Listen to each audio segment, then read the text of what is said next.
wabarakatuh. Kebetulan kemarin. Jadi teman-teman, kan saya bertiga ada pelatihan ya.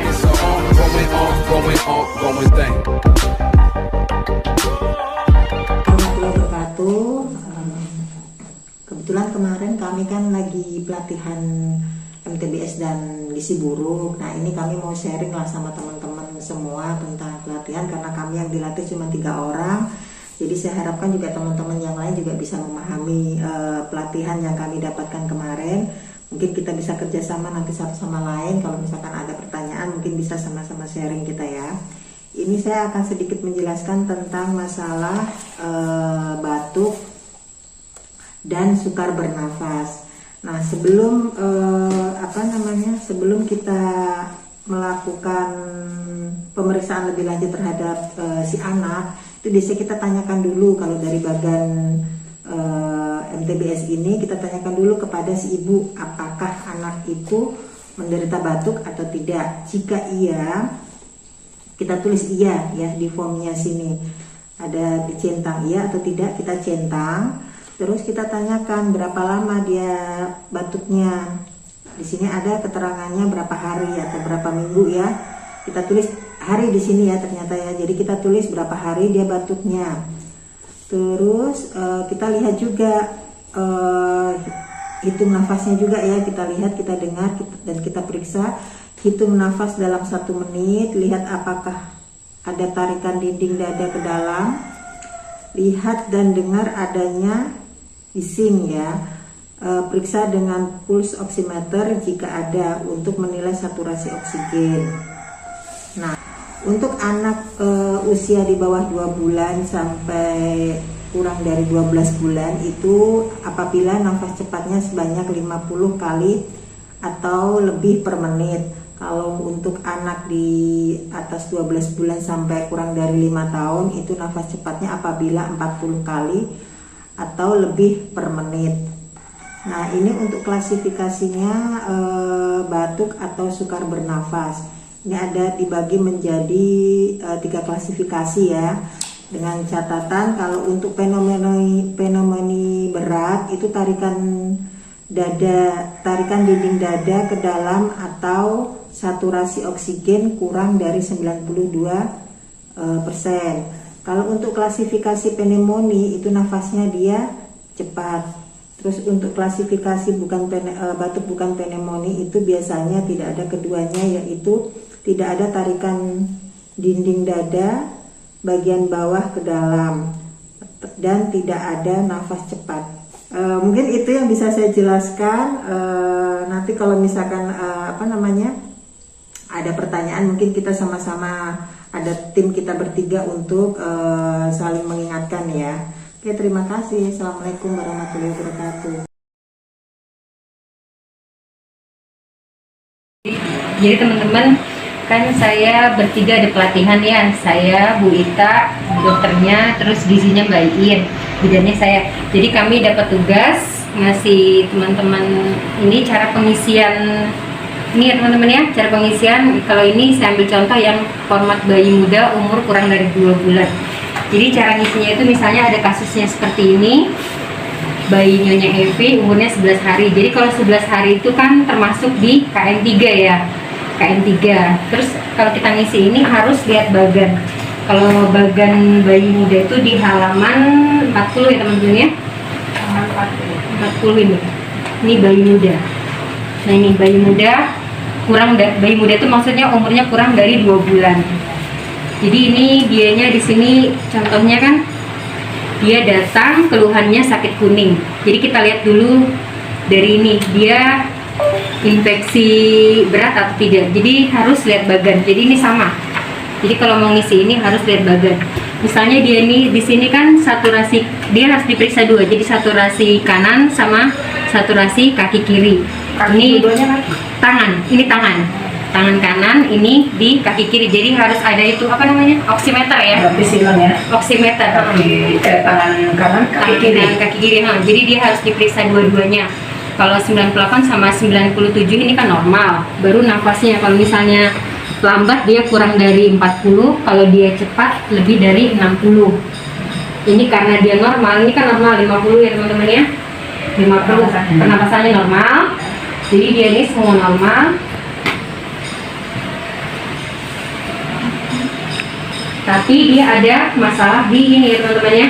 Matanya bernanah sama pusat kemerahannya. Jadi dia masuk di sini. Kan di sini kelihatan. Ada pusat bernanah sama mata bernanah. Ya kan teman-teman ya? Jadi dia masuk di sini. Penyakit sangat berat, infeksi bakteri berat. Jadi ini dia.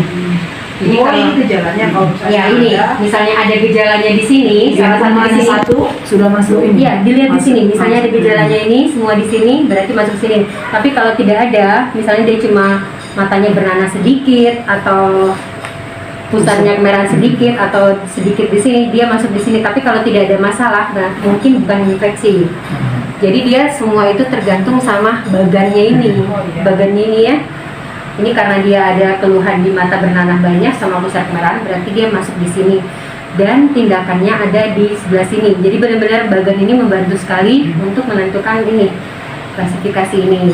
Nah ini sudah selesai, habis dari infeksi kita lari ke ikterus. Nah ini kan dianya kontrol karena sakitnya kuning.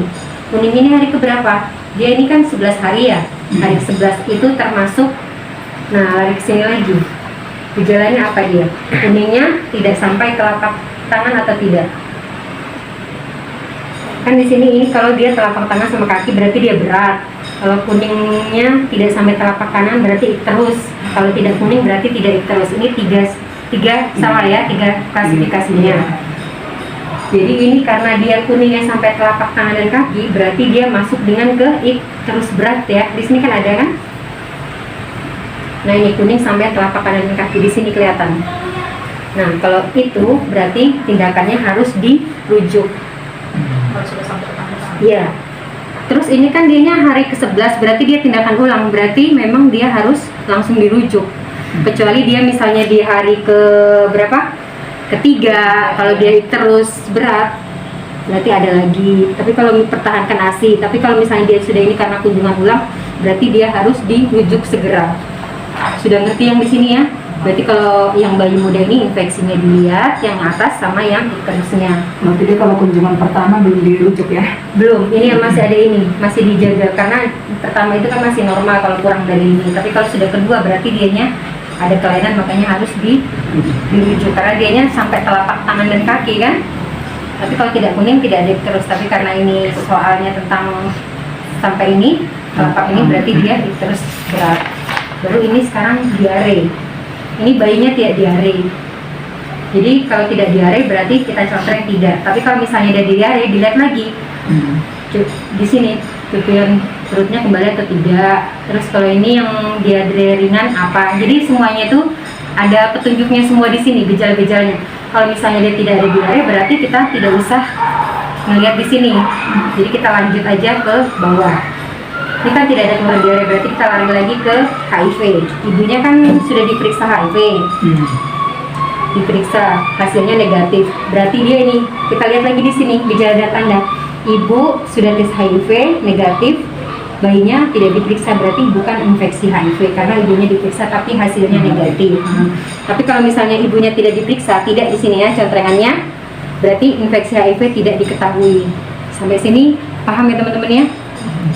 Berarti yang diperiksa itu kalau untuk bayi muda itu infeksinya, ikterusnya, apakah dia ada diare atau tidak, sama HIV ya.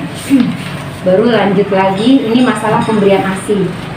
Nah ini kan dianya kita tanyakan dia berapa kali sehari dikasih ASI. Dia kalau normal berarti lebih dari 8 kali ya. Ini lebih 8 kali. Kalau ini berat badannya kurang dari 2 kilo berarti dia masuk berat badan sangat rendah menurut umum. Ini kalau kurang dari 2 kilo. Ini karena beratnya 3 kilo 100 berarti masuk ini ya, yang hijau ini ya. Kan dia ASI-nya 9 kali, ini kan sudah lebih 8 kali, berarti dia masuk di sini di hijau, berarti dia normal untuk soal ini, dia normal. Kalau misalnya dia kurang dari 2 kilo masuk di sini, tapi misalnya masuk di merah, berarti dia rendah. Kalau misalnya dianya ASI-nya kurang dari 8 kali, berarti masuk di sini berat badannya. Misalnya berat badannya cuma 2.400 atau 2.300, kurang ASI berarti masuk di kuning. Tapi karena ini normal, dia di atas dari 8 kali dan berat badan normal, berarti masuk di sini ya, tidak ada masalah pemberian ASI. Sekarang lanjut yang ini, bagian yang ini, penilaian. Ini berat badan sudah ya. Ini sudah disuntik vitamin K atau tidak? Jadi kalau misalnya dia kan biasanya bayi itu sudah disuntik ya. Kalau sudah disuntik dicontreng, tapi kalau saat itu tidak diberikan berarti kita kasih ini. Karena ibunya tidak HIV berarti kita contreng yang 3. Terus imunisasi.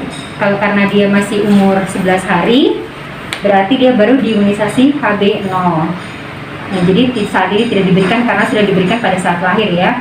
Terus ini dilihat lagi soalnya tidak ada masalah. Tapi kalau misalnya ada masalah ditulis ya teman-teman ya. Misalnya bayinya ada keluhan gatal, ditulis gatal. Ini contoh yang tidak ada keluhan, ini contoh yang ada keluhan. Ini klasifikasinya kalau gatal-gatal malaria, baru tindakannya ajari cara memandikan bayi.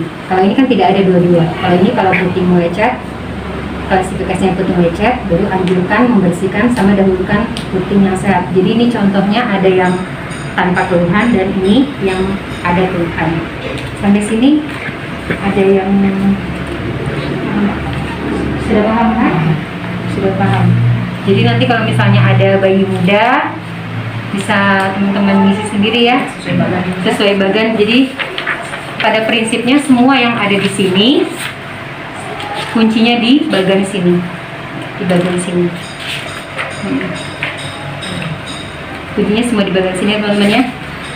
Oke, terima kasih atas waktunya. Wassalamualaikum warahmatullahi wabarakatuh.